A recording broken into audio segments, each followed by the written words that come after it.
Todd McFarlane released the first issue of Spawn in 1992 and changed the very definition of what adult comic books were. The intriguing world of Spawn is home to many underrated and terrifying villains, but ever since the beginning of Spawn, we have always been shown that Malebolgia is the ruler of hell, and he gave Al Simmons the powers of a Hellspawn. But all of that came crashing down when the real ruler of hell was introduced. Satan was the real ruler of hell and the prince of darkness, but he was sealed away for eons, and during his absence, Malebolgia came to rule hell. Years later, Satan was reborn into the human world as Katie Fitzgerald, the daughter of Wanda and Terry Fitzgerald, and in today's video we will learn about who sealed the true ruler of hell and what happened after Katie learned about who she really is. But before we get started with the video, we have a small request for you. If you like our content, subscribe to us and like this video. It might be just a simple click for you, but it means a lot to us. Now that we've gotten that out of the way, let's get started.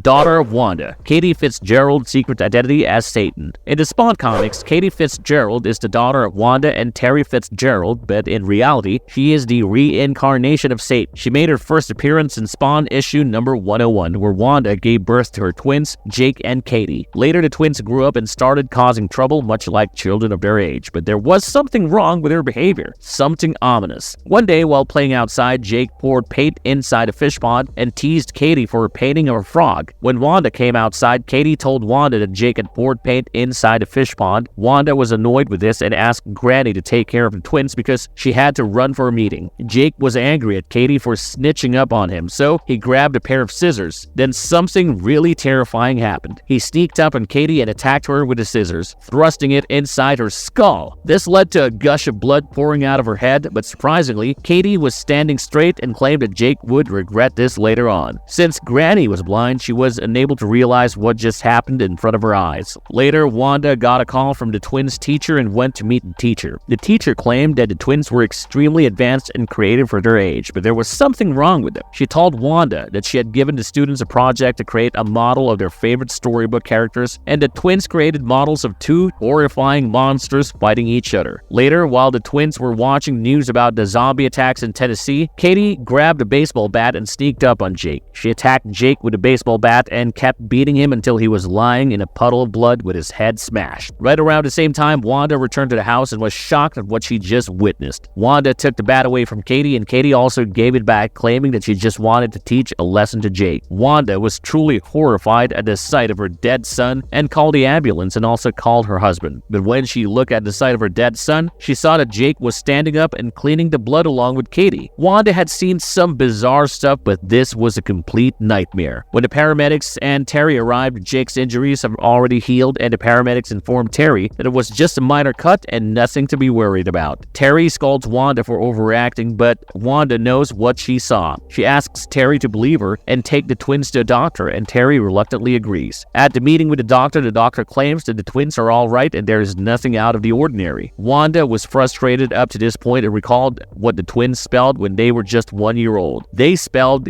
"kill mommy," and this was the point that she knew something was wrong with the kids. But the doctor claimed that such small kids can't spell words and it might have just been a coincidence. Wanda tries her best, but no one seemed to believe her. Later, the doctor asked Terry to keep an eye on Wanda as she seemed to be suffering from some mental condition that might cause her to harm her kids. After they arrived home, Katie claimed that she was bored and asked Jake to do something, and Jake knew exactly what they were going to do. Meanwhile, Cyan found her hamster dead and quickly deduced that the twins did this, so she rushed to complain to Wanda and Terry, but as soon as she opened the door of her parents' room, she found that Jake was holding a knife to her throat, and Katie had tied Wanda and was holding her at gunpoint. After a few exchanges of words, Katie claims that they should kill all of them now, but Jake claims that they should just kill Cyan first. Before they can do anything, Cyan escapes from Jake by pushing him away, but Jake punches her and Cyan falls to the ground. As Katie points her gun towards Cyan, she calls out for help. Her calls are heard by Al Simmons, who arrives on the site at just a moment's notice. As soon as Wanda sees Al, she asks him to kill the twins and save Cyan. Spawn claims that they are her kids, and why would she want them dead, but Wanda gives him permission and asks her to kill the kids. Al asks the twins to stand down, but Katie says no and asks Spawn to do whatever they tell. Otherwise, they'll just shoot Cyan. Without any options left, Spawn kills the twins with his chains and saves Cyan. At the same time, Terry comes out of his bindings and curses Spawn for killing his children, but as it turns out, neither Katie nor Jake were actually dead. Suddenly, Zara of the seraphim comes to dissect and kneels before Jake, claiming him to be her master. This reminds Jake of everything, and when Katie asks Jake who that person is, Jake flies into the air and claims that his name is not Jake and that he is the Lord of creation. He is God. Katie was disappointed with this and asked if Jake was God, who the hell she was, and suddenly she also started remembering everything. She remembers that she is Satan, the true ruler of hell and the prince of darkness. But now the question was, who did this to them? Who sealed both of them for eons and trapped them inside the bodies of two kids? Katie claims that the Hellspawn might know the answer. So Jake unleashes Zera upon Al Simmons, but before Zera and Spawn can battle it out, someone comes to the site and freezes Zera and Al in the air. She claims that she is the mother of existence. She seals the mouths of both Katie and Jake and freezes them in midair. She asks Al to come with her and reveals the truth. She says that she is the creator of the universe and destroyer of worlds. She has many sons and all of them rule over different worlds. One day, she decided to entrust the earth to two of her sons, God and Satan, but they were always engaged in war and busy fighting each other. Thus, she intervened and sealed away both of them for eons. But she couldn't keep them sealed away forever, so she revived them in the form of humans. She wanted them to live as mortals and know the love of a family. She believed that experiencing the life of a human would prompt them to change, but their true natures overwhelmed them, and they went crazy. She reveals that since both of them have realized who they really are, the Armageddon is near, and she can't prevent it. After revealing everything to Al Simmons, the mother of existence releases both Katie and Jake, and they run away from the site. Back at the Fitzgerald mansion, Wanda is overwhelmed by what just happened and decides to kill herself with a gun that Katie was holding. Before the bullet can kill her, the mother of existence freezes time and gives Al the opportunity to protect Wanda. Al asks the mother to fix things because he can't see Wanda's suffering. So the mother erases all the memories of the twins from everyone's head and makes it seem like the twins were never born in the first place.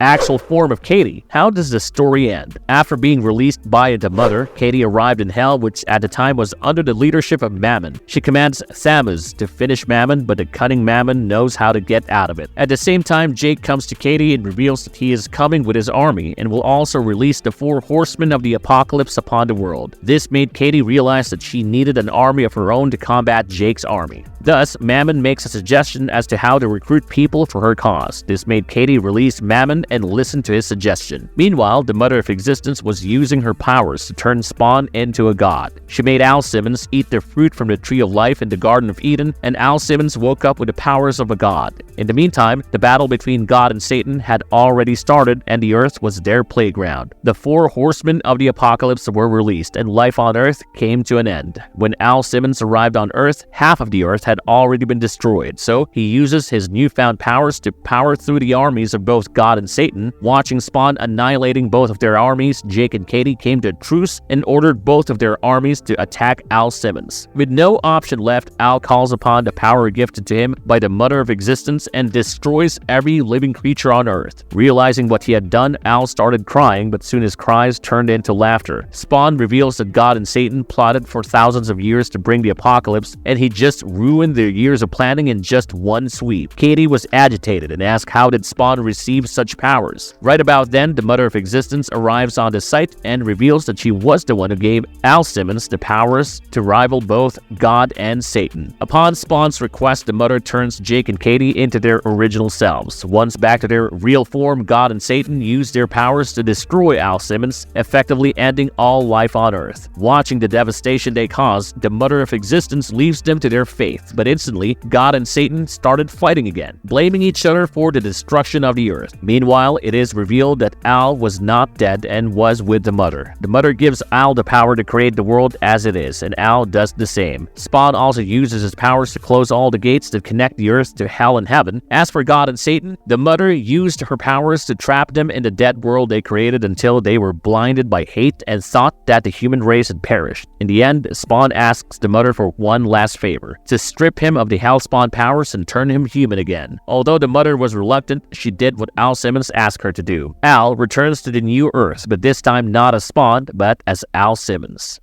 Marvelous verdict. The best part about the Spawn comics is its depiction of mythical figures and challenging our perception of who they really are. When we think about God, we mostly think about a world where everyone wears white and sings hallelujah. But that's not the portrayal that Todd McFarlane went for. He portrayed God as a not-so-good entity who was always in constant war with Satan. Although this portrayal had many flaws and was not liked by many, it was definitely an interesting and creative take on God. However, all of these arcs were retconned with Spawn Resurrection, and God was given the portrayal that was loved by everyone. If Spawn ever gets another animated adaptation, would you like this storyline to be adapted? Do let us know of your thoughts in the comment section down below. And with that being said, if you liked our content, like and subscribe if you haven't already. Have a good one and be safe. Thanks everyone.